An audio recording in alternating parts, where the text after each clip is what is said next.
నేను పోలీసులు అడ్డుకోవటం ఏంటి? అసలు పోలీసులు ఎందుకు వచ్చారు? వాళ్ళ కుటుంబం మాకు అధికార లాంఛనాలు వద్దు అని చెప్పింది కదా ఉదయం 12 గంటలకి.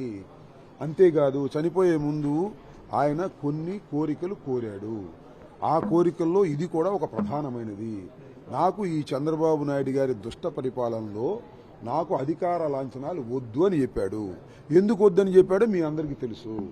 ఆయన కాపు ఉద్యమ నేతగా ఉన్నప్పుడు, కాపుల కోసం పోరాడుతున్నప్పుడు ఇదే ప్రాంగణంలో ఆయన నిరాహార దీక్ష చేశాడు. నిరాహార దీక్ష చేసే ఏం చేశారో గుర్తుందా మీకు? విజువల్స్ ఉంటే చూడండి. ఆయన కొట్టారు, బలవంతంగా తీసుకెళ్లారు. ఆయన కుమారుడండి, కొద్దిగా అవిటిగా ఉంటాడు.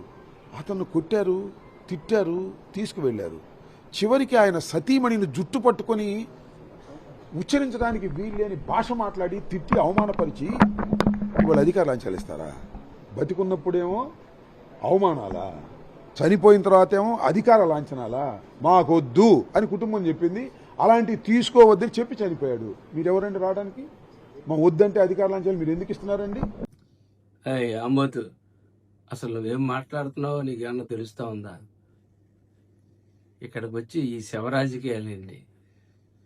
ఒక పెద్ద ఆయన పోయాడు అన్న బాధలో ప్రతి ఒక్కళ్ళు ఉన్న సమయంలో కొన్ని పార్టీ పరంగా వచ్చాం. వచ్చిన వాడి ఆయనకి మరణ పట్ల సంతాపం తెలియజేసి వెళ్ళడం మానేసి, ఈ మండలంలో ఏ రాజకీయ నాయకుడికి కూడా ఇప్పుడు దాకా అధికార లాంఛనాలతోటే సాగనంపాం ఈ మండలంలో. ఈ మండలం చరిత్ర అటువంటిది, కల్లపూడి మండలం చరిత్ర.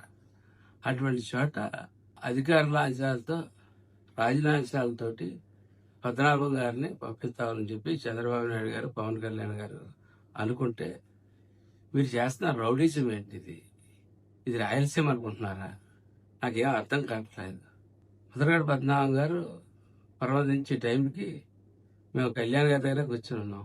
ఆయన మెసేజ్ రాగానే వెంటనే 2 నిమిషాలు మౌనం పాటించిన పెద్ద ఆయన ఇదయ్యారని చెప్పి 2 నిమిషాలు మౌనం పాటించి తదుపరి మనం ఎంత గౌరవం ఆయనకి ఇవ్వాలి అన్న దాని మీద ఆలోచన చేయడం జరిగింది. అవన్నీ నీకు తెలియదు. అటువంటి వ్యక్తిని ఎంత గౌరవంగా పంపాలని తెలియదు.